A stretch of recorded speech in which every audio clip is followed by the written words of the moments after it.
Alrighty, we got Mr. Justin Quo in the house. What's up, baby? What's up? What's up, man? Good to be here. Justin is, we lived together at UCLA, and we were both personal trainers, and we're still personal trainers. still at it after all these years. What do you love most about personal training? You know, the crazy thing is kind of seeing the transformation of people. So one of the big things that I started out as was just training college kids. Mm-hmm. It was very, very basic. It was like, hey, I want to come in, I want to get stronger, I want to look better, I want to lose weight. And, you know, it wasn't until I kind of switched over to different demographics. So now I train a lot of geriatrics, seniors, imbalance, and kind of life improvements in terms of fitness. That's kind of when I've seen the gratitude of it all, is seeing them stand up straighter, good posture. They go from, hey, I used to struggle getting up from the ground to, hey, I could bend down and pick these things up easily. Yeah. And you know, that's been kind of the big gratifying thing with personal training. Yeah. What's your biggest, like, I don't know, client improvement, or biggest, like, for example, for me, when I was at UCLA, there was this guy I trained. He was like 6'7", 6'8", like 350 pounds, okay. Big guy. And he lost 50 pounds with me in 3 months. And the biggest thing that I got from him, he was like, dude, like, I could walk up the stairs and carry my kid now. Like, I used to not be able to do that. And that just made me feel like a totally different type of, like, oh, I helped him do that. And that was really, like, gratifying towards me. Like, what stories have you had that are similar to that?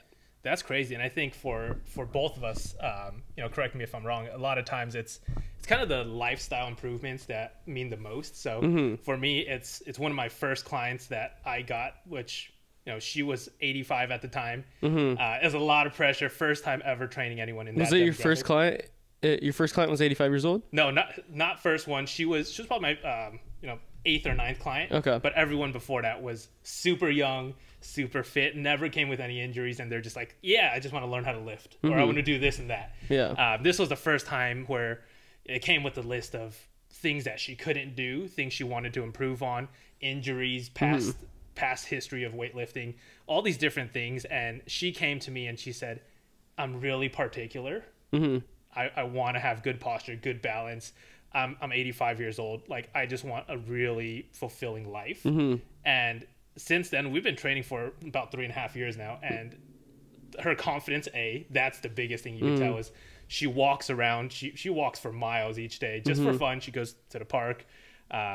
But seeing the way she's changed and transformed, her posture is amazing. If you saw her, you'd never think she's 85. Yeah. Or now she's turning 88. So it's crazy to see that transformation. That is crazy. And when you started training her when she was 85. Yeah, 85. And would you say that her quality of life is better because of, like, training? 100%. I mean, believe it or not, she's picking up 20-pound dumbbells. That's insane. Yeah, that's, like, fucking cool. Yeah, and a lot of people that she's kind of introduced to me, they start off and they're like, oh, 5-pound dumbbells, 3-pound dumbbells, that's crazy. You know, and I'm telling them that's also what she said. You know, she, when she started, she said, I don't care about the weight, I just want these results. And I said, don't worry, it'll come. You gotta be consistent with it. And she kind of bought into the program. She believed it, and she started seeing those results. And, you know, now she's stronger than ever. She has amazing balance. Hell, she lives a better life than most of us. You know, she's going out to concerts, going on walks, going to picnics, and all these different things. Yeah. How do you program for someone at, I guess, like, that age or that quality of, I mean, that lifestyle? Because for me, I haven't had a ton of people in that bracket in terms of my clients. Like, my oldest client was probably mid 60s or early 60s, and he's an active guy. So he didn't even have injuries. But, yeah, how do you program for someone like that? Like, what's the basic, like, format? You know, the format itself is very similar, believe it or not. There's tweaks and changes you have to make based on injuries, based on what they're trying to achieve. But I think the biggest thing for that demographic is listening. Right? So, like, a lot of them will come in and they'll tell you, hey, I had this injury. It doesn't bother me, but there's times when I do X, Y, or Z where it kind of bothers me. I feel it, or I don't feel as stable during these times. And then from there, really catering your training and your program towards that. So you listening to, like, what their particular, like, need is. Correct. And a lot of it is going to be feedback based too. So as you're training, they'll start off saying, hey, this feels great, this feels good. And then all of a sudden they'll say, oh, you know, this kind of bothers me when I'm in this range. So maybe. So what do you do when, for example, I'm your client and I'm doing a Romanian deadlift with 20 pounds and I'm like, oh, I have a pinch in my lower back, or like I have hurting my lower back. What's the thing that you do like right away when that happens? First thing we stop. I always want them to listen to their body. I know a lot of trainers, and you know, to no one's fault, a lot of times associated is like, hey, pain is gain. You know, if it's not hurting, you're not doing it right. All these different things. But immediately I'll say, hey, you know, let's stop. Let's fix the form first, right? If there's something that you're feeling, there's a multitude of things that we can change. Let's try to address that. Make sure you're in the perfect form. And maybe you'll have a better mind-muscle connection with a lighter weight. Yeah. But let's address that right now before you get any heavier. Can you explain what mind-muscle connection is? Yeah. You know, a lot of times people will go through that motion. They're like, yeah, I'm lifting 30 pounds, I'm lifting 50 pounds. Like, they're just going through that motion of picking it up and putting it down. But as bodybuilders, as people who are really here to grow your body and grow your muscles, you want to be able to connect with it and feel the squeeze of each muscle. I forgot who said this, but one really great way of explaining, you know, lifting weights is you're flexing your muscles as hard as you can. You're just holding dumbbells. Right? And if each rep and each exercise you're doing, you don't feel a muscle, or you feel every muscle, you're like, hey, yeah, I'm doing a bicep curl. What do you feel? My arm.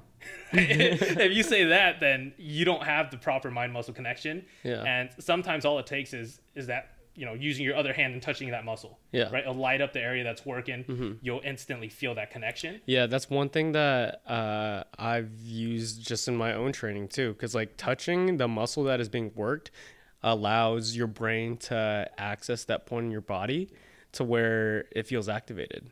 When if you don't touch it, it's just like, oh, like what's working.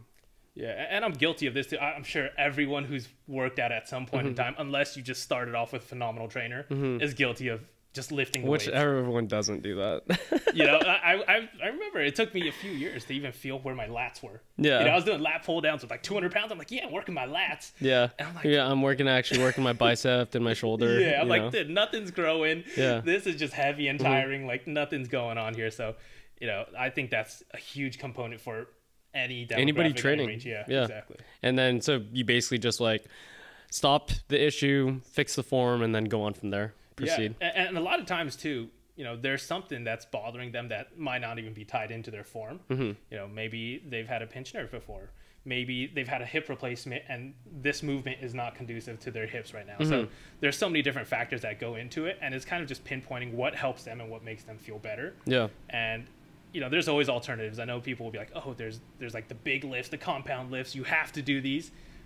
I don't even bench press right now because I feel like it hits my anterior delts. I don't feel more as good. Than your chest. Exactly. I don't feel that good stretch and contraction. So, you know, I feel like each person has their own kind of catered movements. I also believe like all the compound movements, which are going to be if you don't know them, it's going to be bench press, squat, deadlift, or like the big ones. Obviously, there's going to be like your Olympic lifts and so on and so forth. But the biggest compound movements, they're more like full body movements, not necessarily like targeting like your chest. Because like if you're doing a bench press, you're doing a ton of leg drive, you're activating your lats, like your abs are still tight, you know, your glutes are tight. Like it's a full body workout technically. Absolutely. You know, same thing with squats. Like a lot of people who squat and are lean have abs without doing crunches because you're flexing your abs so hard on the way up.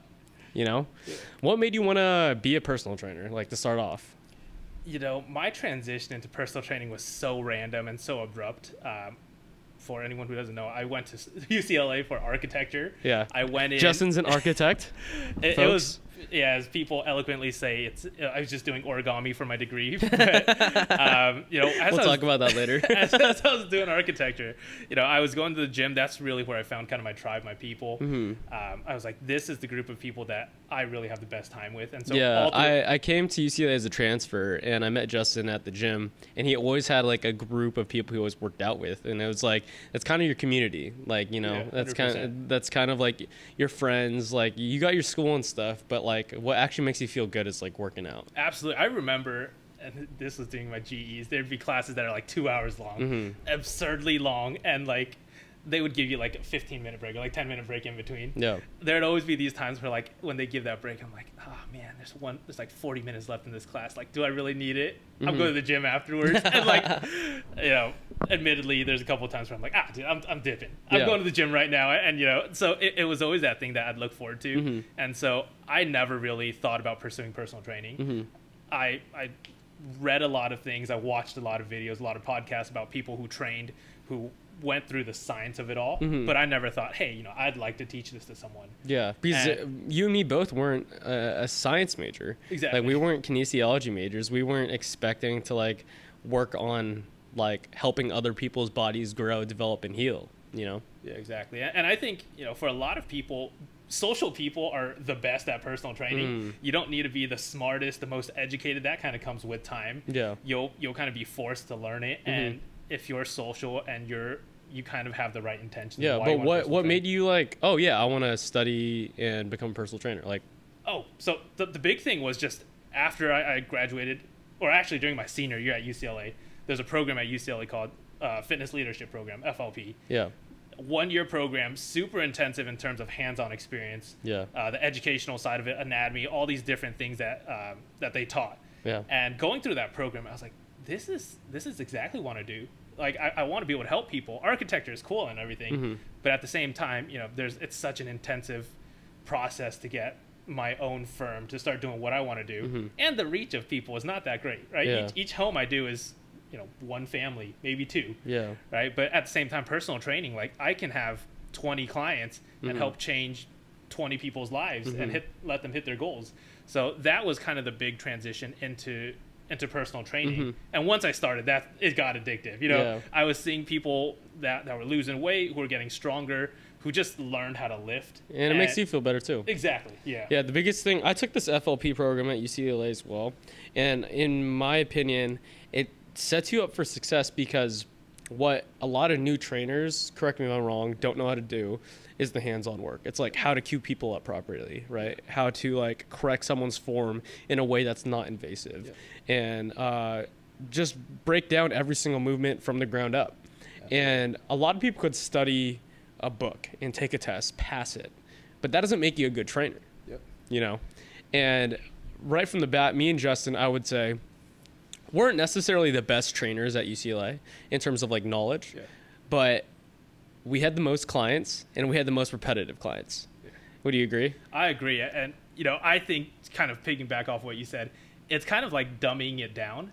You know, a lot of people who are super knowledgeable science majors, they'll come in and they're breaking down every single muscle. They're telling you, hey, you got to flex your glutes, you got to do this and that, and your client's going to look at you and like, what did you just say? Yeah. You know, and sometimes it's as simple as, hey, as you're standing up, squeeze your butt. Yeah. You know, and they're like, oh yeah, I got it. I feel it. Yeah. You know, and yeah, I feel like I forgot who told me this, or I might have read it from a book, but to be able to teach someone a skill, you have to just know 15% more than them. Yep. And if you know that 15% more, like, you could help them in some way. And while you're teaching somebody, correct me if I'm wrong as well, I've learned something from every single client. So for example, like, I had a client at UCLA who had carpal tunnel. One, I barely knew what carpal tunnel was. I was like, I don't know science. So I Googled it. Boom, boom, boom. And then, like, I know exercises to strengthen, like, your wrists and your forearms, but I didn't know the extent of it. So, like, I did all this research. And now I know, like, these are key exercises to help someone with carpal tunnel, you know?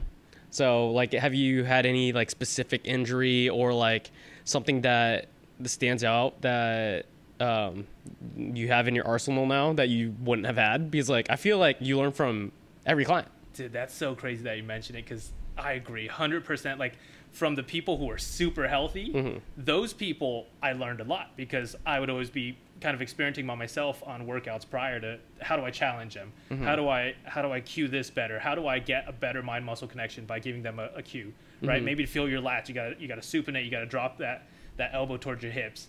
And so I was learning a lot through them, and in turn kind of becoming a better trainer. Exactly. Becoming a better trainer, becoming a better person at working out myself. And then as I switched to these different demographics, I mean, I have a client who has vertigo. And so she was the first one who was like, hey, Justin, like, can you do anything for balance? And if you asked me a year ago, I'd probably be like, nope, can't do it. Sorry, go see a PT. Like, I can't do balance. But you know, that kind of that same thing that you did with carpal tunnel. I started researching it, looking at what caused vertigo, how to increase balance, different things that if she had limitations, how to work around them. And all of a sudden, now we're doing balance work. And lo and behold, 2, 3, 4 more people were like, hey, I really want to work on my balance. You know, there's these things that I can do with personal training, but also I would love to be able to walk upstairs without feeling like I'm going to fall over. And just that little research and kind of being able to present them some exercise and getting that feedback from them of, hey, I feel sturdier. Hey, this is working. This isn't working. And kind of the back and forth, that's been amazing. And I think, you know, in the long run, we're all going to get old, right? We're all going to need to work on our balance at some point, our mobility. So everyone faces the same fate. Exactly. So, you know, it's good that we're all learning this in advance. Yeah. What do you call it? So what do you have to say to, I guess, the people who argue that question, like, why do you need a personal trainer? Like, just go to the gym and like work out, do your own thing, because that's a huge argument. But yet, especially in LA, the training market is so like large. Like, why do you think people, like, for example, like, some people just need to be accountable. I mean, they need someone to be accountable to. But like, what do you think that reason is? Like, why do you think trainers like are needed? You know, in my opinion, trainers are such a necessity when you're trying to go to the next level. So even myself, I've had multiple trainers throughout my life. And each time it's to find a new skill. It's to push myself past the limit that I thought was previously there. The limit that you could only push by yourself. Exactly.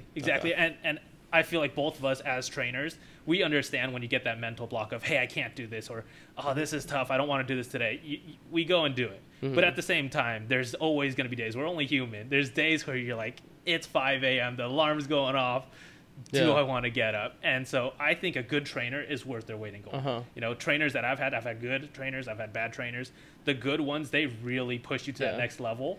Just fitness trainers, or did you have like a nutritionist, or like what trainers have you had in the past? I've had fitness trainers. I've had nutritionists, and even now, business coaches are worth their weight in gold too. You know, like there's always going to be those situations where you're like, hey, I have this situation.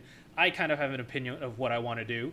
Let me present it to my coach or my trainer and see what their opinion is. And they might agree with you 100%. They might say, hey, this is what I would change. And it's a different perspective that you didn't even think about. Yeah, I like your perspective on that, because I really, I don't like when people say like, oh, like that's a scam. You don't need a trainer. You don't need a coach. Like, I feel like, why do NBA players still need a coach?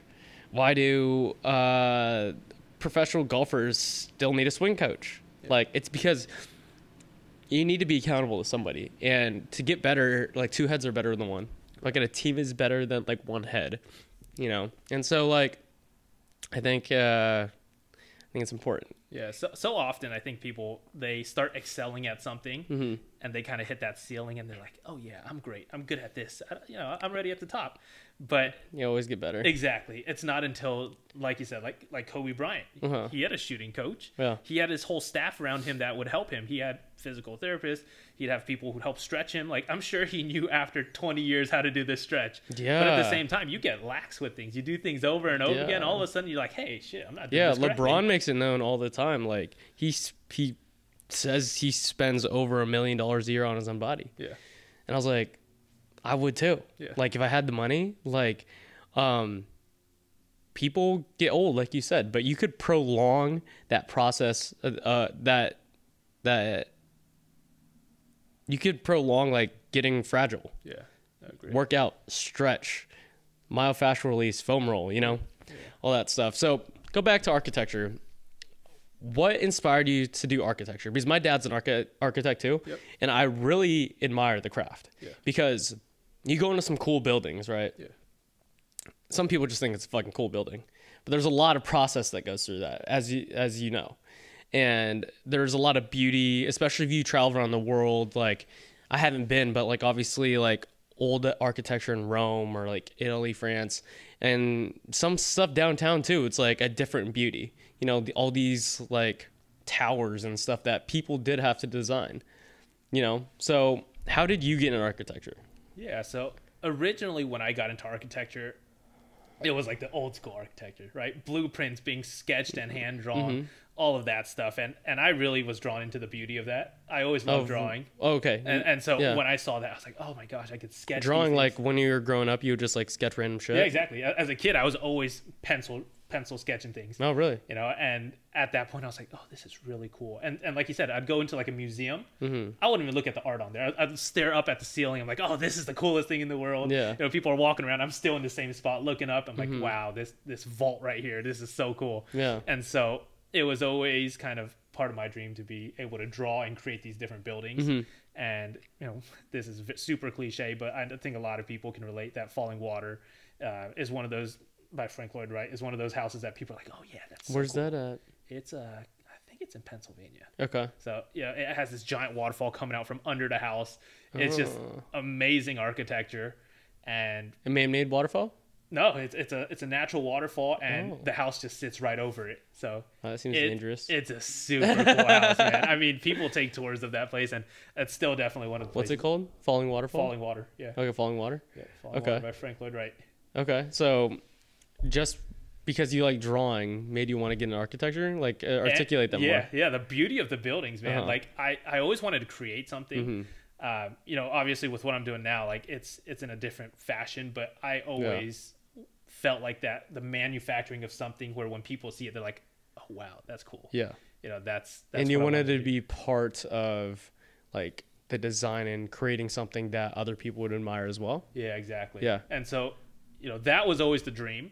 When I kind of realized the path of what it would take, you know, drawing a bathroom for a week, for example, you know, stuff that there's no beauty in it. It's a necessity because yeah, there's some beautiful bathrooms, bro. There's some very beautiful bathrooms. There are, but you know, there's these skyscrapers. They're like, hey, you know, this thing is 150 floors. You got to draw this thing 150 times, and you know, there's no beauty in that. It's kind of necessity. Yeah. And when I realized, hey, this is the step that it takes to do what my end goal is, and kind of the process along it, it just wasn't like worth it in your head. It kind of detracted me from it because I was like, there's no beauty. I'm not helping anyone except you know, maybe the people going to the bathroom. Yeah. But like, there's no. And no one thinks about the architecture when you're taking a shit. Yeah, exactly. I'm like, there's literally, like, I'm like, I'm no this role is so in this, cool. man. Like, people are probably looking at the graffiti in the stalls more than they're looking at the room. So, yeah. You know, at that time, that's exactly when I was like, hey, personal training, and this was like senior year. Yeah, exactly. Senior year, I was finishing up architecture. I was ready in FLP, and I think I saw you training. I saw a couple other people at the gym, and at this time I was working as just like a front desk person at the gym. So I was walking around, making sure no one got killed in the gym. But you know, at that time I was like, hey, maybe personal training is something I want to test out while I try architecture and see what happens. And you know, ultimately personal training was the thing that I felt really drawn towards, just because I could help people. It was gratifying.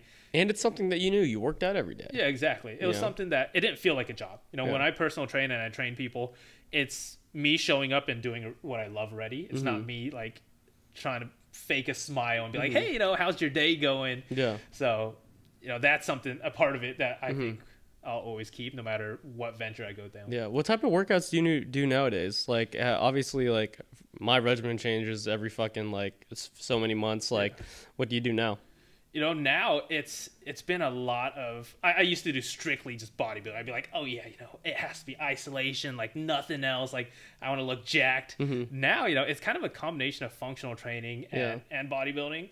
Definitely still keep a lot of the same movements, but now it's kind of sport based. You know, trying to lose weight now, so a lot of it is just keeping my heart rate up, being very aerobic. Yeah, you said you're playing a lot of volleyball and basketball? Yeah, a lot of volleyball, basketball, trying to get into golf.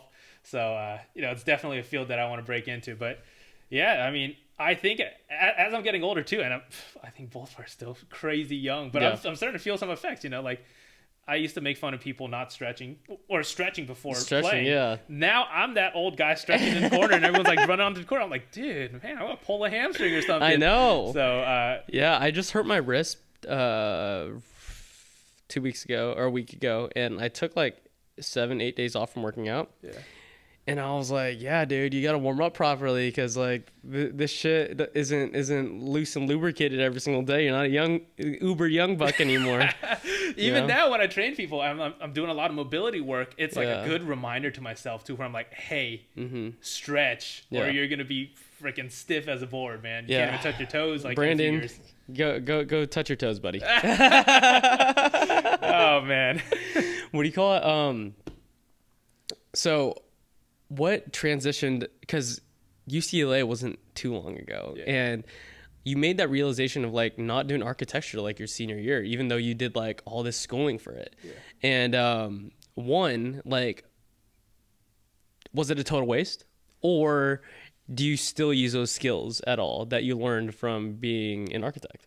No, I don't think it was a waste at all. You know, if anything, it made me appreciate a lot of kind of the subtle qualities of housing. And so Justin's also a real estate agent right now, so it kind of ties together. Yeah, so doing real estate actually for the majority of the day now, like a lot of times I'll see a building and the average person's like, oh, you know, it's a building, it's a 2-bedroom, it's a 1.5. I'm like, no, man, look at all the finer details of it. Look at the crown molding. Look at the way the ceilings are elevated here so that it's lengthened. The windows are facing this way so that it elongates the house. Like, there's all these different subtle things that. And I feel like if you understand the vocabulary of it, of architecture, and you could explain it in like an open house or showing a client, like, I feel like that does benefit. Yeah, and I think like that vocabulary not only translates to like what is actually there and describing it, but it gives them like a feeling of the space, you know, like if I was like, hey, you know, these windows are running horizontal, it's pulling this room apart, like they can picture themselves having a longer living room versus like if I was like, hey, yeah, there's this window here, you know, there's light coming through, like any person who just gets their license can describe that to them. But I think that's kind of what really sets a good agent apart from just like the people who have their license who do 1 or 2 deals a year. I think it's similar to personal training, dude, because there's a lot of personal training personal trainers out there who don't have a lot of clients. And there's a lot of real estate agents out there who have no clients, you know, and it's honestly a people's game, right? And it's also a knowledge game. 100%. And for example, you probably weren't the best architect because you're not designing all these magnificent places, but that knowledge like probably makes you above average real estate agent, you know? Absolutely. And that is I think the biggest realization that I made is, you know, a lot of times I'm like, oh, I don't want to talk to people, you know, but at the same time, like every time I'm out, I'm like, I have to talk to these people, you know, I feel like that excitement to talk and meet new people. And so that's contradictive. You said you don't want to talk to people, but you like the excitement of talking to people. Absolutely. So I'll always tell people I'm an introvert. I don't want to talk to anyone. I want to be in my room and, you know, to my own thoughts. At the same time, everyone that I meet is like, no, you're not an introvert. That's bullshit. I don't think you are either. So Simon Sinek, do you know who that is? Yep. He defined extroversion and introversion as an extrovert gains energy when they're surrounded by people and talking to people. An introvert loses energy when they talk to people. So by that definition, like I'm an introvert by that definition, because anytime I'm in a crowd or when I talk to like multiple people, I am gassed after. I'm absolutely like drained. Like at the end of the day, I'm just like, I don't want to talk to anybody, you know? But yeah, I would argue that you're an extrovert because every time you talk to people, you gain a lot of energy from it. It's crazy because I think it's all about the setting too. So for anyone, you know, I very shortly I worked at Lululemon, and amazing company, amazing culture. Discounts at Lululemon, shout out. I got some good discounts from Justin as well because personal trainers get a good discount, but like if you're working at Lululemon, like you're getting it on the low. I mean, hey, it filled the whole closet. It was crazy. Me and Justin were rocking Lululemon every day. Everyone's like, dang, these bougie asses. And I'm like, hey, you're wearing a t-shirt? It's not Lululemon. Come on now.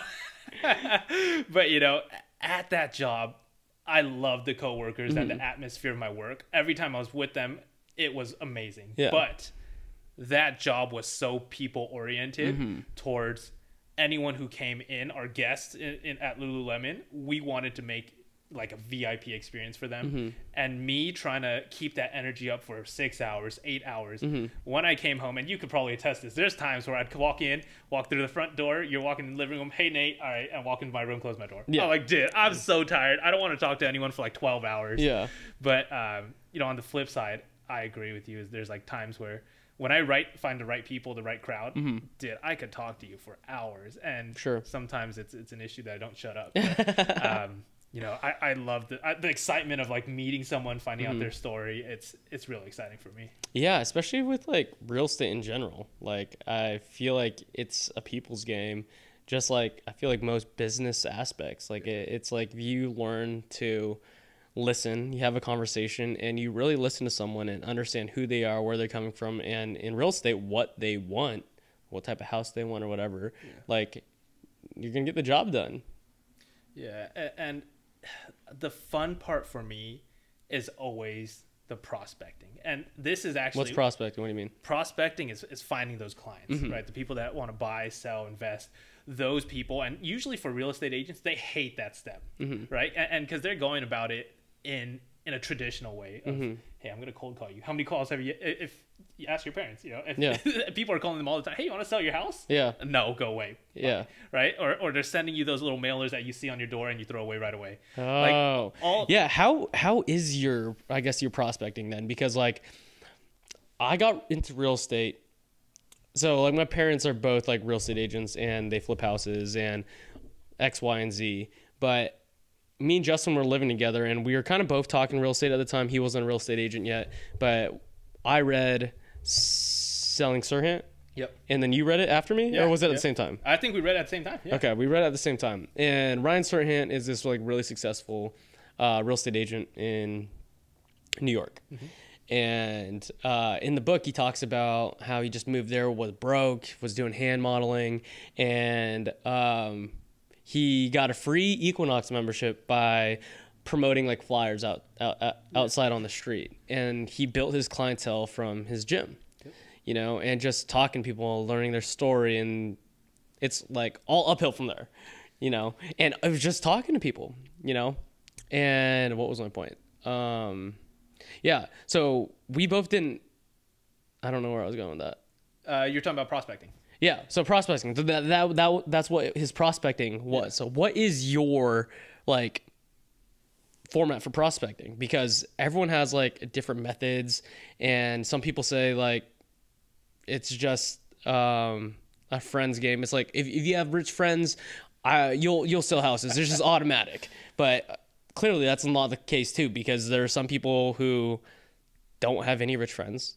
Don't have like, but they still get good clients, and they get clients to buy houses from them. Yeah, you know, I think a big part of it is figuring out your personality and what you're good at.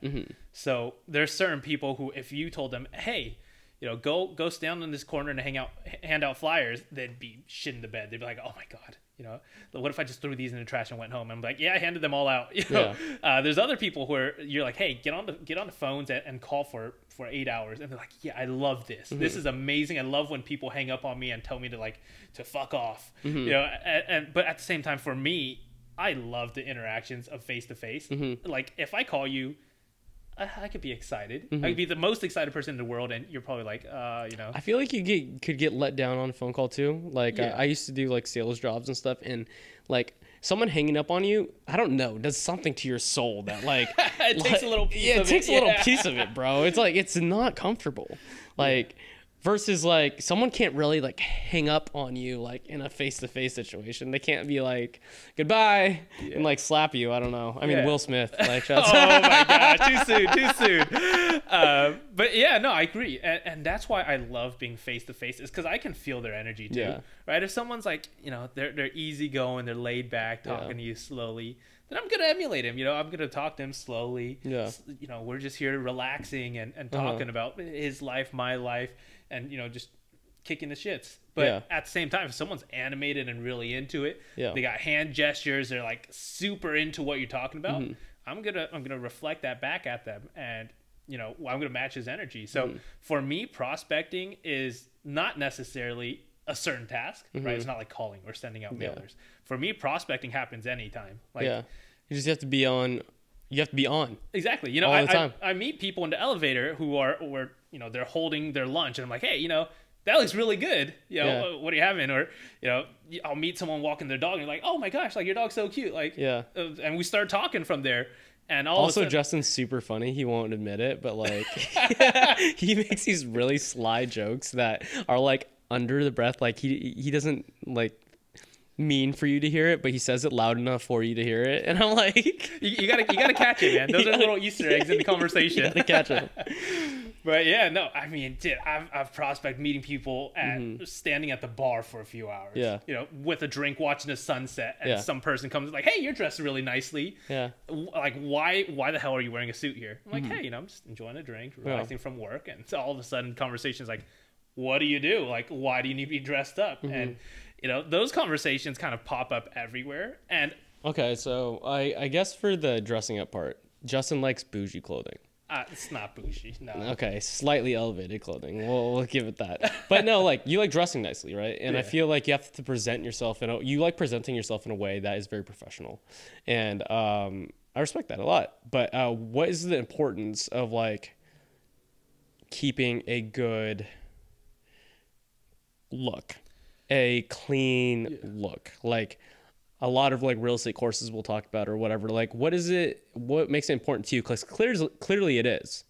Because every time I see you, mostly, like, I think this is the first time I haven't seen you in a jacket in the last like year. Usually you wear like a suit jacket, you know? You know, I think it's for your confidence. It's for yourself. First and foremost, everything you wear should be for yourself. Like, I know so many people that go with the trends. They're like, oh, I can't wear this because like it's not cool. Dude, fuck what's cool. Like, what you wear, if you feel like it's cool, it's cool. Yeah. You know, and so like same thing with dressing up. Like, I think when you dress up really nicely, you do your hair, you wear the clothes that you like that fit really well, and you're like, hey man, I look good. Yeah. You know, when you talk to people, you're gonna have that confidence. Yeah. And vice versa. I'm sure everyone has this where you're like on those days you don't feel good, you wear like sweatpants, a baggy hoodie. Yeah. And like you're walking outside with like sunglasses on, you're like, oh man, I don't want to see anyone. Like you're trying to duck everyone. You might be hungover as well. Oh yeah, that might be the thing too. Only if you have one of Nate's old fashions. But yeah, you know, I think that's the beauty of it is as personal trainers, we always wore like shorts, joggers, a shirt, you know, like a nice tight fitting shirt. And then once I transitioned over, I dead ass had nothing. You know, when I became a realtor, I was still doing personal training, but I was like, what do you wear? You know, like I don't have anything that's professional. Yeah. Even to certain interviews, I was like, dude, I need like a whole wardrobe. Yeah. And so I remember moving from LA to Orange County. I didn't know where any store was. And I was like, dude, I need to buy a suit and like 5 dress shirts. Yeah. And that's exactly what I did. Yeah. And I wore the same exact suit for 2 years. I mean, like that thing was falling apart. Yeah. And it finally got to the point where I was like, all right, man, you've been doing this long enough. Like you should get a couple of suits and, you know, find something that you really enjoy that's nicely tailored for you. Yeah. Yeah. I feel like in some cases, like when I throw on a good suit, it's like the confidence level is just like, damn, like it's like your fucking Superman cape. Yeah, tell me when you go out to a nice dinner, when you throw on something and they're like, hey, there's a dress code. Yeah. And you're like, damn, a dress code? But you put on that clothes and you feel like $1,000,000, right? I know. The first time I put on a tux in a while since Brandon's wedding, I went to the Magic Castle. Yeah. And their dress code is like very like black tie. Yeah. You have to have a tie on, wearing a suit tux, like dress shoes. And in LA, that's not a thing anymore. Like it's not like as valued. Yeah. But I feel like those certain cases where you do, it makes you feel valued every time you put it on. There's a certain like, So putting everything together from architecture helped real estate, personal training helped real estate, like all these kind of like blended together. Did you have a plan to like do all of this or kind of just happen organically? You know, I think one thing just definitely led to the other. Uh-huh. I never in a million years would have been like, yeah, I'm going to be a personal trainer. Yeah. I always had a soft spot in my heart for fitness. I was always like, this is going to be a big part of my life. Yeah. But I never thought it would be to the point where it is now, where, you know, there's so many people that I've kind of impacted through that. And I've learned from so many people. Yeah. Changing lives and building relationships too. Yeah. And then real estate was like on a whim. You know, I was doing personal training. I was like, hey, I'm helping one person at a time. Yes, it takes time. What inspired you to get your real estate license? It was exactly that. I was like, oh, I'm helping only one person at a time, personal training. If I do real estate, dude, I could scale this so much bigger. Yeah. Like every time someone buys or sells or invests or a home and they're doing something related to real estate, like that's probably one of the biggest purchases in their life. Yeah. And to see them kind of get their keys, they're like, oh, this is our first home. Or they just had a kid and they're like, oh my gosh, we've been living in a 1-bedroom apartment. We needed this house so badly. Yeah. Like those are the stories where you're like, hey, I really impacted this person's life. And same with people who are moving out. If they're like, hey, I've had this home for 25 years. That's a big part of their life. It was, you know, my first kid was born here. Like, and now I think it's time for a new chapter. We're retiring. It's a huge responsibility to be like, yes, let me help you sell this house. Yeah. I will take amazing care of it like it's my own house. And so that's how I kind of got into real estate is I thought I was going to be a real estate investor. I still kind of am on that path. But from there, I kind of transitioned and flipped over to the real estate investor, meaning owning properties, correct? Correct, yeah. And renting them out. Yeah. That's basically what you mean. Because like the caveat to that, it's like you could own real estate funds through the stock market or index funds, and similar but not the same. Yeah. You know, yeah, dude, I totally agree. I again, I don't know what quote this is from or what book, but I totally believe that your impact on people equivalates to how much money you make. Yep. Because at least for me, my income has gone up tremendously the more people I've helped. And if that is from providing someone at a bar with a great experience and great cocktails in front of them, to someone who's losing weight, to helping a friend, like, which leads to a connection, like, everything that you do matters in some aspect. And I feel like the more you help people, not in the intention of like, I want something from you, I think success is just going to happen. Absolutely. And I'm going to quote back to, what was it, podcast 29? 27 with Dr. Caesar. Oh, Caesar. Dude, where he said, hey, treat everyone like you would treat your mom. Like, that's exactly the mindset you should have, is add value and be a good person. It's as simple as that. And like, a lot of times people overcomplicate it. They're thinking me. They're like, oh, what am I going to get from doing this? Right? If a friend hits you up and like, hey, you know, my mom, she's 60 years old. She needs to move this couch out of her house. Like, I'm only one person. Would you be able to help out? If you're like, hey, are you going to pay me? Then you're thinking about yourself. But if you're like, hey, you know, of course, you know, your mom needs help. You're a good friend. Let me help you out with this. Like, I'm not doing anything. Dude, everything will come back to you tenfold. Maybe if you're an agent, maybe in a few years, she's like, hey, you know, who's your friend that helped us move the couch? Like, we actually want to move somewhere else. Like, can you ask them? They're a real estate agent, right? So like, I think the basis of just being a good person, it leads to so much when you're not expecting anything in return. Yeah. Especially when you don't know what you want to do and stuff like that too. Because you kind of figure it out as you go on. Like, I feel like when you're at a certain age, for example, me and Justin, probably at similar times in our lives, like 3, 4, 5 years ago or whatever, we both didn't know what the fuck we wanted to do with our life. Like, we didn't know anything. Like, we were like, yeah, we're personal traders, but I don't know if we're going to keep doing it. Or, like, where we're going to be in the next 5 years, 10 years, which every person in Asian culture asks you, you know, like, and what's your advice to someone who doesn't know what they want to do? Because, like, a lot of people have that unknowingness in their life, you know, like, what's your advice to them? Because you could get in a really dark space when you feel like you should know where you're supposed to be, but you don't.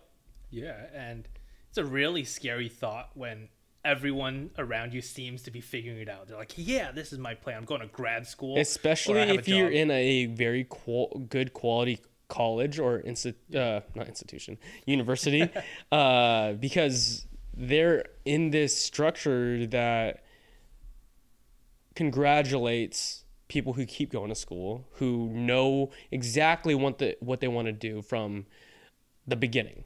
Yeah. You know, I might be a little biased here. because I'm in real estate, but I would say, and you got your license super early. Yeah. I'd say real estate, get into it, because it's going to, whether you're an agent, whether you're buying or selling, whether you're investing, that's going to be a big cornerstone of your life. But in actuality, my advice for you would, or anyone who's kind of in that situation, is fail quickly. Like, I know so many people are afraid to fail quickly. Yep. So a lot of people are like afraid to take that venture, right? If you, let's say, with anything or just with anything. Okay, yeah. You know, like, you're like, hey, I have this great idea of an online company I want to do. Yeah. But what if it doesn't work? Right? And now all of a sudden you're stuck doing your job, whatever your job may be, and you have this great idea that may or may not work. So it might not be a great idea. Yeah, but you're hanging on to it. You never try it. So therefore you don't know. Exactly. Like, same with anything else. I always say, like, people who want the yes are not going to be successful, because yeses don't come very often. Right? You want to go for the no's. All the times that you fail, you're learning something. Right? If you, let's say you start that online business, it doesn't work, but you learned a new skill, it's a win. Yeah. Right? Versus if you hold on to that thought, you never try it, you're like, oh my gosh, it's not going to work. What if this goes wrong? What if that goes wrong? You'll never learn that skill, and you'll never progress. So if you have no idea what you're doing, just do something. You know, follow something that you want to do. Yeah. And eventually everything will kind of work itself out. You'll find what you're passionate about, and you'll pursue it. I think that's great advice, because, for example, like, I was really kicking myself in the ass about this bitters company, right? Yeah. Like, I saw like some stagnation, or in the aspect of like, oh, I started this LLC. There's not a lot of traction on the website. But what did I learn? I learned how to start a website. I learned how to get an LLC. I learned like all these business things that, like, if I wanted to start another business in the future, I know how to do X, Y, and Z, you know? So everything that's great. Fail quickly and move on. Don't let it affect you. Yeah. I think that's great advice. Yeah. Learn from it. Every failure, you should learn something. And I mean, you learned plenty from, and I mean, your bitters company is taking off now. Starting to. I mean, it's still in its baby stages, but it's growing a little bit every week, every month, every so often. Same with your real estate career. Yeah. Like everything. What do you call it? So during the pandemic, Justin started getting into investing, and he made like pretty good returns on Tesla. But in terms of investing, that was when you first started, right? Yeah. That was baby investor stages around 2019. 2019. No, that's not right. Yes. Yeah, right when we graduated. 2019. Yeah. Okay. 2019. And you've gotten into options, and I kind of can you explain what options are to me? Like, if someone who doesn't know anything about investing, how would you explain options? Yeah. So options, basically, each option, a call or a put, is basically 100 shares of a company. Okay, so can you explain call and put? Yep. So a call is basically, you think at a future date, the price of this stock and company is going to go up. All right. So right now, a call option is, say, for example, just say like Amazon. Yep. You place a call option if you think an Amazon stock is going to go up. Correct. And there's prices attached to it too. So let's say Amazon's at $1,000 right now, and you think it's going to go to $2,000. You can buy a call for $2,000, and as that price goes up, you can sell it before it hits the expiration date. Okay, so you put a call option for Amazon at $1,000, and it's projected to go $2,000. So it's a call for $2,000 worth of Amazon. Correct. And what's the expiration date? Meaning, what does that mean? So the expiration date is when it needs to hit that price by that date. Okay. Right. So if I place a $2,000, is it like, do I place $2,000? Nope. So each call it's almost like a lottery. It's like a ticket that says, hey, here's your voucher. You can buy 100 shares. Okay. All right. This voucher costs $100. Okay. All right. You give me $100, I give you the voucher. If it hits $2,000, you basically give me that voucher. You got to buy Amazon at $1,000, 100 shares of Amazon at $1,000. If it hits. Correct. And now you're selling it to me 100 shares for $2,000. So that's $28,000 return. No, because that's a $1,000 spread, $10,000. $10,000 return. Right, $1,000 difference times 100 shares. Okay, $1,000 difference, 100 shares, $10,000. Okay, that makes sense. And a put option. Put option is the exact opposite. You think Amazon's gonna tank to the moon, so basically you're paying here's your voucher. It's always 100. Yep, it's always 100. Okay. Each option is always 100, and so what the price that you see there too. Let's say it says $1.35. You have to multiply that by 100. So okay, it's not $1.35 to buy that voucher. It's $135. Okay. But same thing with the put is basically, hey, you have the voucher. You say Amazon's going to go to $900. Yeah. If it hits $900, you basically got to buy it at 900 and sold it at 1,000. So you make the money in between. Yeah. And there's all these different spreads in between. It gets super complex if you want to back it, or if you do these spreads of like, hey, I think it's going to sit in between these price ranges. Right, but those are the basic gist of when people get into options is, hey, I think it's going to go up. No, I think it's going to go down. And you're making that money in between. So is that a bet, or are you doing research on the company? Like, yeah. So a lot of it, there's key factors like news, right? You know, if a stock and company is going to split, if something is getting released by the government, that's going to, you know, let's say when the government said, hey, we're going to give funding to electric vehicles and clean energy. You know, all these like fuel cells, all these like companies exploded because they were getting all this funding. There, you can read the graphs. If all of a sudden they're getting negative press and it's tanking like crazy, dropping below the 52-week average. Yeah. You might be like, hey, this is an amazing company. It's just getting really bad press right now. I think it's going to come back up. Yeah. And so you're reading the charts as well. But you know, a lot of people don't get into options because it's 100% riskier. You know, if you don't feel comfortable in stocks, do not touch any options, because when you make money, your profits are much larger. But same thing when you lose money, they're a lot larger. Yeah, it's a lot larger. And so that's what I'm confused of. How your loss is larger? Because say if you put a call option for $100 on Amazon for projecting $2,000 in a month, and it doesn't hit, don't you just lose that $100? Yeah, correct. But at the same time, what if you buy 10 of those? Right? What if you buy 10 call options? Now all of a sudden you can lose all of that. You can lose all of it versus a stock. A stock you'll just lose like percentages. Correct. And you can hold on to a stock. That option, it expires, it's gone. It's gone. Yep. They take your voucher like, thanks for playing, buddy. Good luck. So it's the lottery tickets, like it's very similar. Yeah. Like that analogy is like very accurate. Yeah. So options, a lot of people say it's like betting, right? It's like gambling. It's like the lottery ticket. And for a lot of people, it is. They're like, hey, I have a good feeling I'm going to buy a call. Yeah. And it's not as simple as that. If it was, everyone that got a good feeling would be buying calls. Would do it. Well, a lot of people would too. Like would invest like that. Yeah. Huh. Yeah. So a lot of it is definitely data driven. So what got you into investing? Because like I would say I got you into baby investing. Or I started to. Yeah. So like, you got me 100% into investing. Yeah. I was never. We lived together. I was like this nerd who read investing books on like my free time. Justin was like, "What the fuck are you doing?" And I was like, "Dude, read it. Like, you'll make money doing it." You know, the perfect strategy.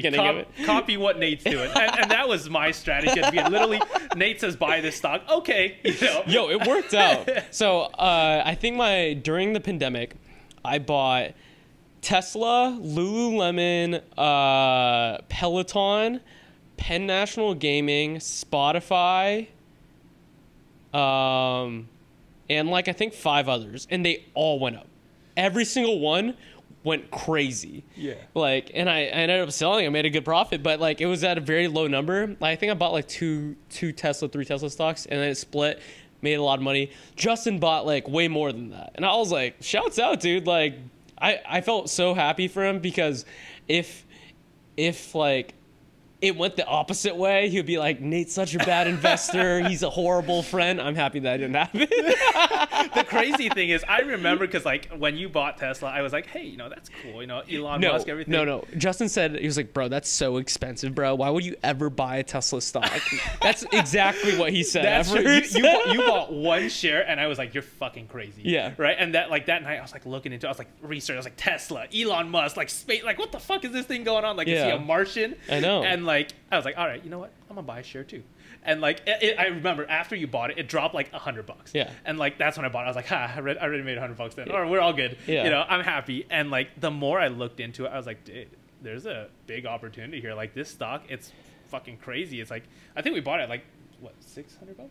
My first one that I bought was at 450. 450. So I bought it at 300. You bought it at 300, then I bought again at 6. That's correct. Yeah, 300, because what happened after that, I was looking at it, I was like, dude, it's so much more expensive than like when I was at $100 or $200 $100, yeah. But then I was like, there's so much potential here. That night, I never went back down to $100. That's true. That is 100% true. But that night, I think, is when I bought 25 shares of it. And at the time, that was like ridiculous money. I think I told you, and I was like, dude, this was like my savings. Yeah, it was. Right it was like all you had. I was like, dude, this is crazy. I just bought it. I can't believe you did that. Huge upside. I can't believe you did that. Like from where we were living and everything and saving up, Justin kind of just like put his faith into like this like one stock that kind of didn't change your life, but like kind of changed your life. It really catapulted. I think it was like the catalyst for everything. It was the catalyst for everything.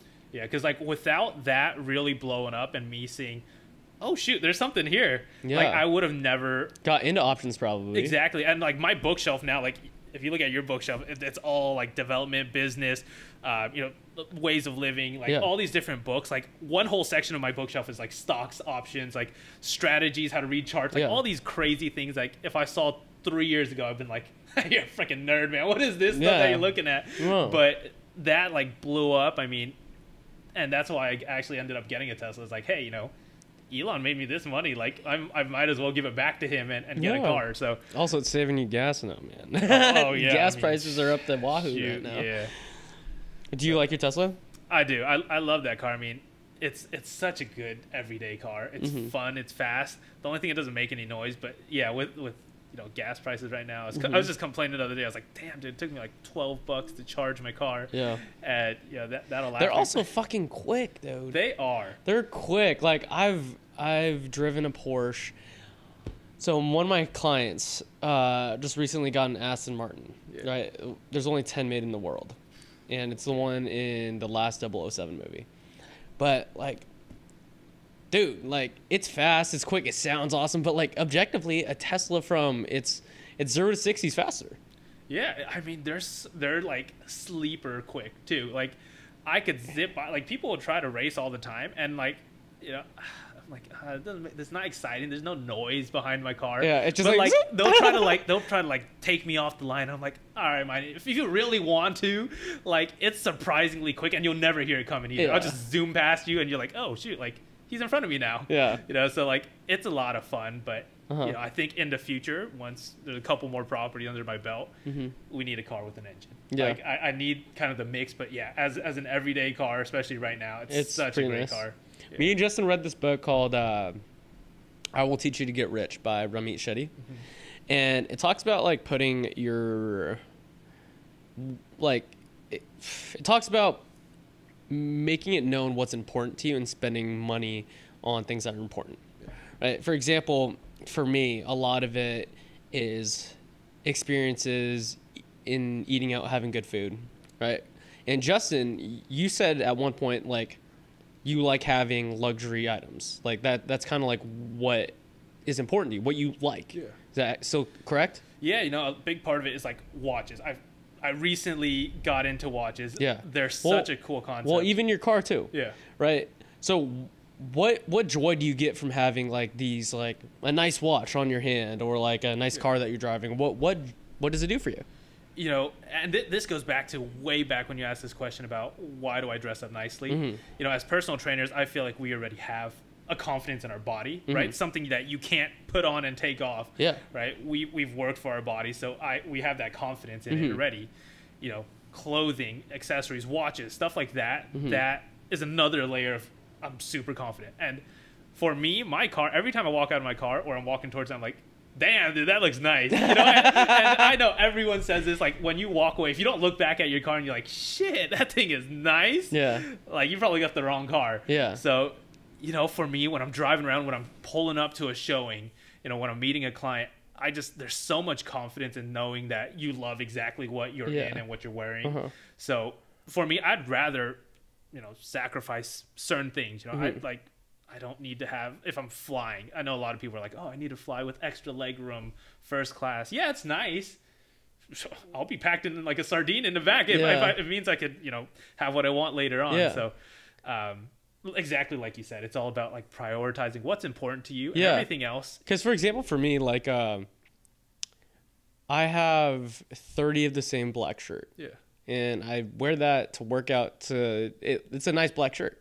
Like, and I wear that most, like my solids, like I don't have any like logos on anything. Right. And my car, it does what I need it to do. Like it's big enough to where I could put like personal training equipment in A to Z. I might want to have a nice car in the future, but like right now, everything that I have is just like, it's very minimal. And having like a nice car isn't important to me. It's right now, but like I'll spend like $300 on a dinner if I wanted to. So that's what's important to me. So it's like everyone has their own priority in just like enjoying their life. Yeah, you just don't want the sponsorship yet. You don't want the logos on your shirt unless it says Inspirit. You're like, no, I don't want it. It's black. It's a open canvas. But you know, for a while, actually, just until recently, I was exactly the same way. I don't believe that the company was built. I had like 15 completely black shirts, and the reasoning probably isn't the same as yours, but I didn't want to think about what I was wearing. Yeah, every day, black Lulu shorts, black built shirt. Yeah, done. Yeah. You know, don't need to think about anything. Oh, were those built shirts? Yeah. Oh, okay. Yeah, they're on Instagram ads a lot. Yeah, so I mean, it was so simple, and it took it saved a lot of time. You know, you don't have to think about anything. You just put it on, and that's it. That's your outfit. That's the whole Marco Zuckerberg like mentality. Yeah, the hoodie and everything. Yeah. But you know, recently it's kind of been like that was the slump though. That was like pandemic, like, hey, I'm working from home. Yeah, I'm doing like minimal interactions. Like I'm just doing work. But now I feel like it's so different when you put on like different clothes. Like if you have like work clothes that you're like, yes, this is like when I'm working, when I'm making money, when I'm connecting with people. Yeah, it's different. Like once you put it on, you're like in a different zone. Yeah. So back to investing real quick. What's your plan for investing now? Because like you're doing options and you kind of have some stocks. Like what's your methodology on just like all of investing? Like what are you leaning towards? Obviously I want you to get into like real estate investing. What is that? But like for me, I'm kind of settling back and I have my like Roth IRA. I have like a couple stocks here and there, but that's basically it. And a little bit of crypto, but like I'm kind of like trying to like focus on like Inspirit Bitters, all that stuff. Yeah. But in terms for you, like what's your investment strategy / plan for, I don't know, right now for the upcoming future?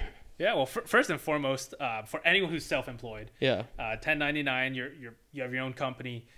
That Roth IRA is so important. Yeah. The book that you're talking about will teach you how to get rich. It's a corny ass title. It's such a corny title, but there's so much like nuggets of knowledge in there. If you like want to start off from nothing, like having just a straight 9-to-5 job, hourly wage, it gets you structured from like credit card churning to proper savings accounts and checkings accounts to like really get you set up.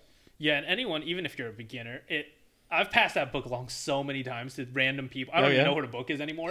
Like I'm like, oh yeah, here, read this book. This is amazing. I gift it to people all the time. Yeah, and then they'll pass it on, and like it just disappears. But like that book is, if you can only read one book about finance, I think that's it. Use that book to get started. Yeah, you'll have the background for it. But I have the Roth set up.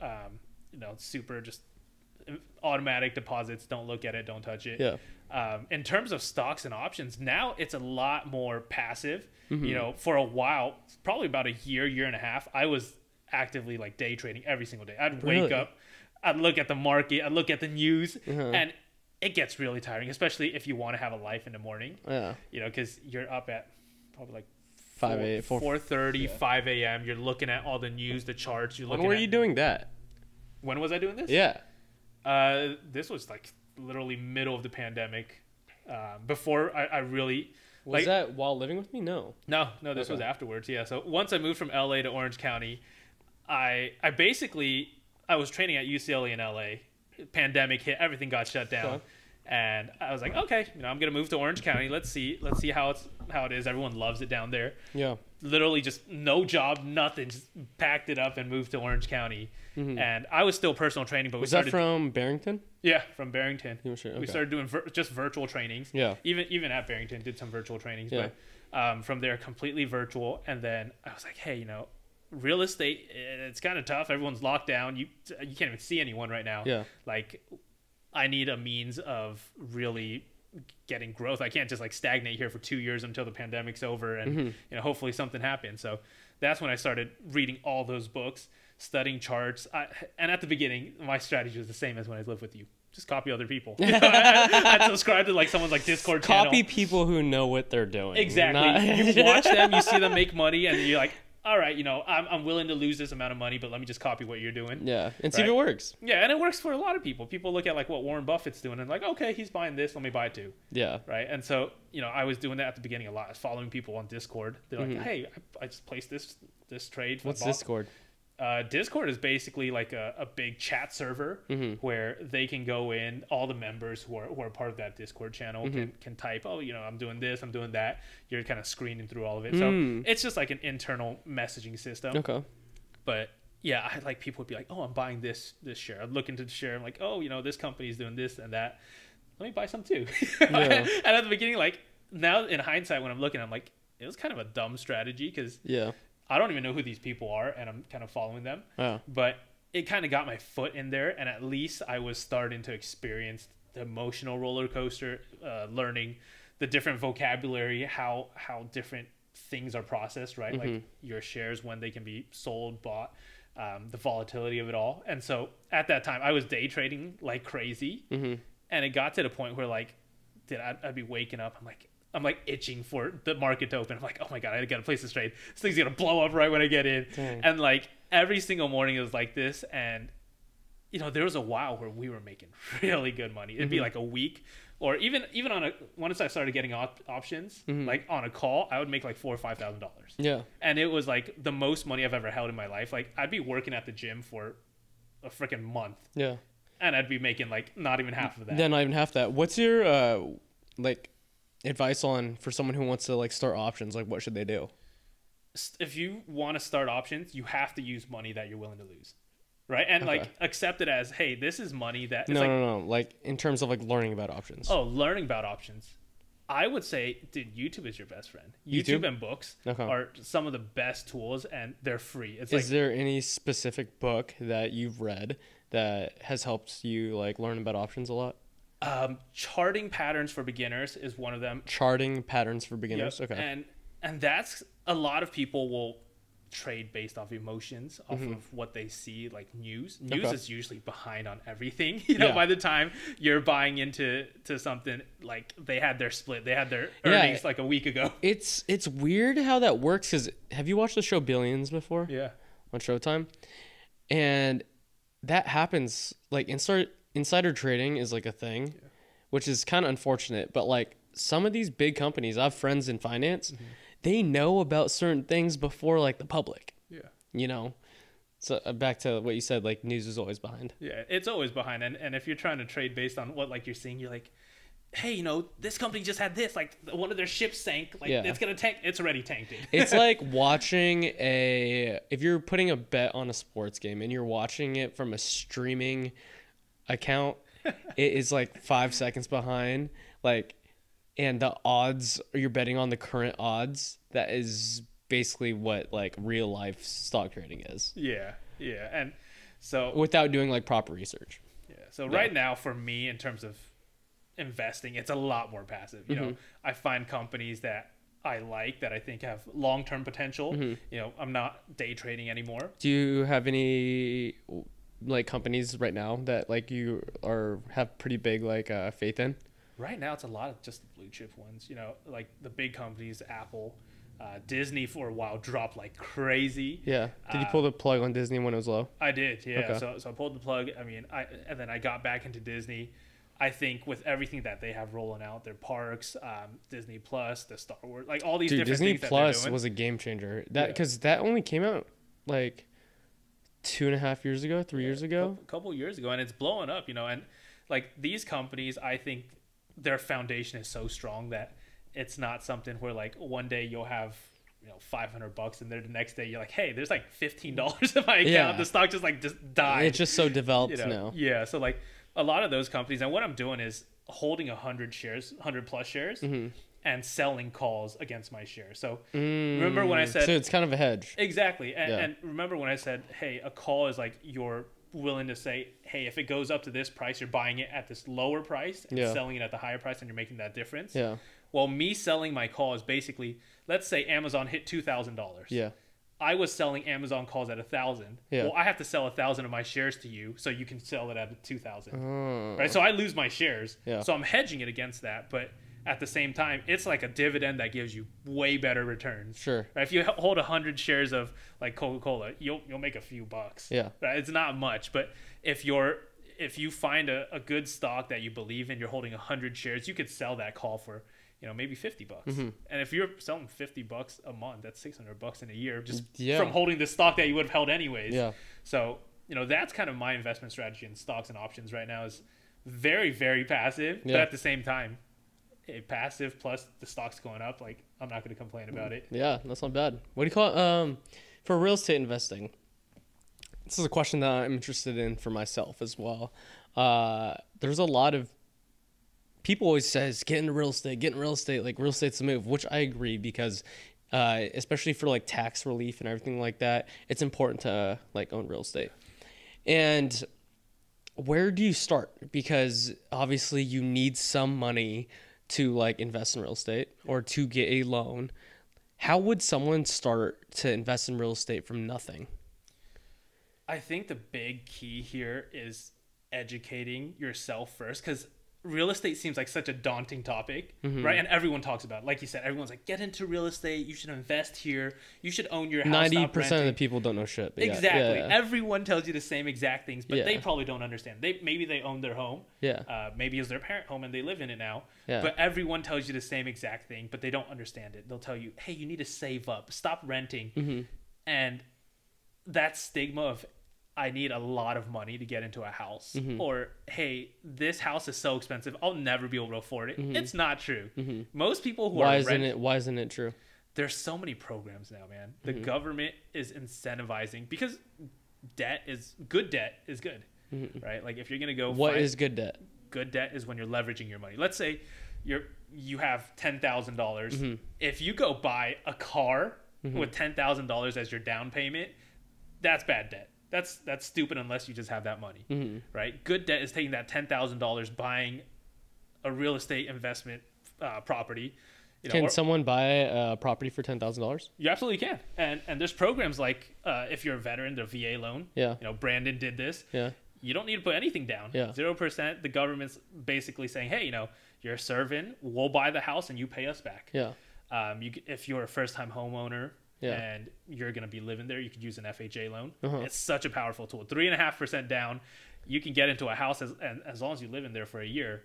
And a lot of people I know buy multifamilies with that, because 3.5% is not much. So what's a say you're not living in there, and what would the percentage be?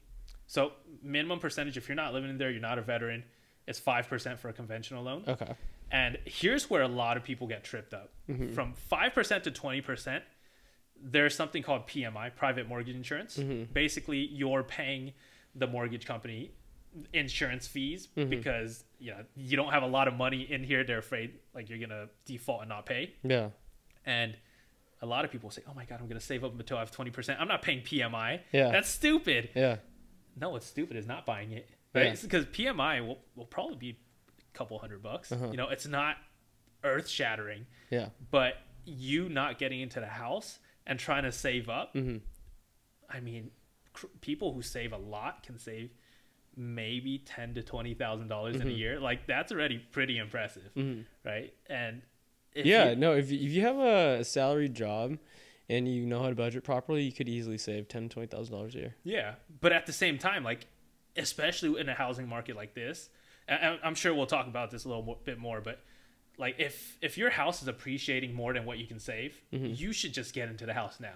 Save your rent, put it into your mortgage, pay a little extra for PMI. And what people don't realize is once you hit that, what's PMI stand for again? Private mortgage insurance. Okay.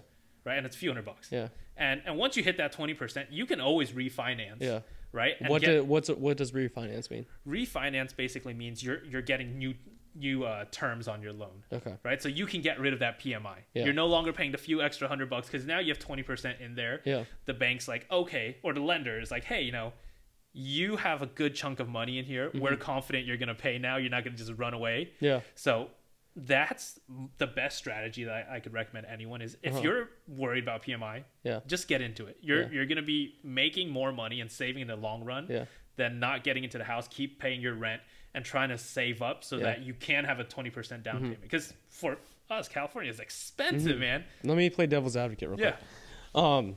For example, for me, the reason why I'm not getting into real estate right now is because my priorities are like elsewhere. But basically what you just argued was you should get a house if you have the money, because if it's tripling, doubling the value over like so many years, and it looks like it is, you should do it. But when I live in an apartment, 3 of my lights went out the other day. All I had to do was call someone like, hey, lights fixed in a day. Yeah. Dishwasher broken. Don't need to call a plumber. It's someone fixes it for me, you know? So that mind is out of it. I'm not, if I'm renting out a room, if I'm owning it, like I have to do all that work. Yeah. I have to hire someone to come in and fix the light, fix the dishwasher, all that stuff. So why, from a real estate investor's perspective, is it better to own the home even with all those other crazy tasks? So Grant Cardone says this a lot, is he recommends you don't buy a house to live in. He says buy real estate that will generate you income. So basically buy rental units. You can keep renting if you like the hassle-free lifestyle. But if you have investment properties, your property management, those fees, you should tie it into already what your expenses are, right? You have to buy the right properties. I'm not saying if you have money, just go buy the first house. Sorry, repeat what you just said.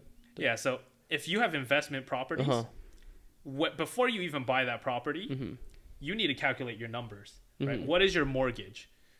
What is your property management company going to cost, right? And they'll take care of the broken dishwasher, the lights that go out. Oh, the property management. Yeah, exactly. Okay. And so I'm not saying if you have $100,000 right now, don't go buy the first house that you see. You got to run the numbers still, right? And that's where an agent's and investors really are, their value is shown because they've done this so many times, right? Or at least good ones. Yeah. So when the numbers line up right now, those are the properties that I say, if you have money, if you have equity in your house, get into real estate, because you know the upside is so large. Yeah.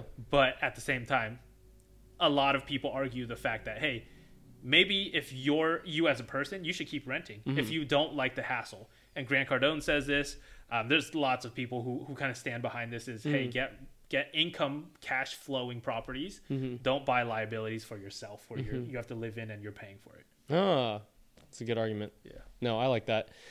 I like that a lot, just because especially in LA, like it's hard to buy like a home or a property, and just in general. And I feel like a lot of people would spend so much of their money that they worked so hard for it and like nothing else. You know what I mean? Like the income flow isn't there. It's just like, I'm going to buy this, you know? And I feel like a lot of people that make that mistake, and for all like the foreclosed homes and stuff like that, they just don't run the numbers properly, you know? All right, dude. So what are you most excited for in your life right now? I know you just bought a house. I know that's exciting. But besides that, like you're still personal training. You are doing real estate. That's growing. You're getting married soon. Like, what are you most excited for on this like journey right now? Dude, there's a lot of exciting things right now. Like engagement was like the big thing. It just happened recently. So that's fresh on my mind. You know, I'm not touching any of the wedding planning stuff. That's not me. But, you know, in terms of, I have a couple upcoming trips, but the most exciting thing that I'm kind of seeing already, like the buzz starting to happen, is the business side of real estate. You know, my goal for me when I got into here was build a really large organization within my company and help agents kind of achieve what my goal was, which is to retire by the time I'm, 30, 40 years old. And be able why to do why is that a goal? for me, it's kind of buying my time back, right? Like it's not necessarily, hey, I'm rich, or I'm wealthy and I can buy whatever I want. It's more so, if I decide I don't want to work and I want to spend time with family, or I want to do this or that, maybe explore a hobby, learn a new instrument, doing something, is I've bought my time back with the work that I've done right now, so that I can do it. Sure. And you probably can relate to this, is like, you surf, right? If you have to train someone early in the morning, you can't go surf, no matter how much you want to, 100%. right? If you hit that point where you're cash flowing, you've built up the foundation, and you're financially free, dude, if you want to go move to Hawaii and surf every single day, you can do it. If I want to, yeah. Yeah, so that's kind of what I'm really excited for, about, to build that whole like foundation. Exactly. And I've been doing this kind of the past 2 years, and I'm starting to see the results of it. So that's super exciting, because it's kind of the gratification of all the work. Yeah, that's dope, dude. What do you call it? For getting married, we're still both relatively young. How did you know, like, or I guess, like, why did you want to get married? It's not so much like, why did you want to get, like, it's been a while, No, I know you guys have been dating for a while. I'm just saying, no, like, why? Obviously you love the person. Yeah. And I don't know, just like at this age, while you're trying to build all of this, like, planning a wedding and everything seems like a lot. Like, why did you want to get married? So, I mean, people get married at our age all the time. I'm just curious. Yeah, clearly, tax purposes. I'm just kidding. No, it's something that where I know a lot of people, they're like, hey, they have an age that they want to get married at. They kind of already like plan it. For me, I'm like, hey, this person is someone that's kind of stood along my side for 7 years, almost 8 years now. Yeah. Like, I want to grow the empire, grow the dream and vision together. We just bought the house, and I was like, you know what? It's time, I feel like it's the right time. Yeah. Why delay it any longer? Yeah. And, for me. You guys got dog kids already? Yeah, we already have 2 dogs. I mean, yeah. It's pretty set. It feels like we have kids already. Yeah.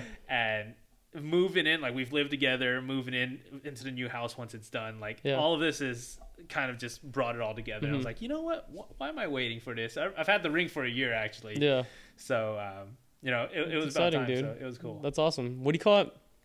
So you've kind of, like, within the last 5 years, I think, you've kind of started creating this foundation. You started trying a lot of things. So, like, you went from architect, oh, I'm going to try personal training. I'm doing personal training now. Oh, I'm going to start investing, try it. But you're investing now. Yeah. Then you're going to try real estate, get into it. But now you're doing real estate now. Yeah. And then real estate investment and so on and so forth. And you're kind of building this, like, whole machine to basically fund your life and create that passive income. And objectively, it didn't take that long. Yeah, no, in hindsight, it definitely didn't take that long. When I was doing it, I was like, feels like forever, Feels like forever. So what's your advice to someone who just, like, feels completely lost, but they've read, like, a book about passive income or, like, whatever, and but they just don't know where to start to, like, build this whole type of lifestyle? Because some people don't want that lifestyle. Some people just, like, they love being a doctor. They love being a lawyer. They love whatever they do. They love doing it 10 hours a day, 9 hours a day. They clock out. They enjoy their 3, 4, 5 weeks of vacation a year. They enjoy their weekends off, and they get to go surfing every Saturday, Sunday. They get to play golf 3 weeks straight out of the year, and they love their life. But there's, like, someone out there who wants to build this passive income machine and, like, wants to have that freedom to live in Hawaii and surf year round if they wanted to, but they have no fucking clue to where to start. Like, how did they do that? To start it's really as simple as finding and trying something, because everyone's going to have something that resonates with them differently. Like, someone might love investing in stocks because they can look at it on their phone and they can see it going up and down on the charts and stuff like that. Some people might be like, dude, this is causing me anxiety. I see, like, on my phone, there's notifications that my stock just went up 10% or just dropped like 20%. Like, there's all these different I feel like things. Every beginning investor is right? Like you're checking your phone like a million times. 24/7. And then there's some people that are like, dude, I have no idea anything about real estate. Like that, it's too much of a headache. If like, what if my tenant trashes my house? Like, I think what I've done in terms of building my organization and kind of my systems, it's been like a big snowball. You know, like architecture's here. I roll it down the hill a little bit. It gets a little bigger. Then I find personal training. I roll it down a little further. It gets bigger. And everything's just kind of like exponentially grown to the point where I've tried so many things. I know what I like to do, how I like to do it.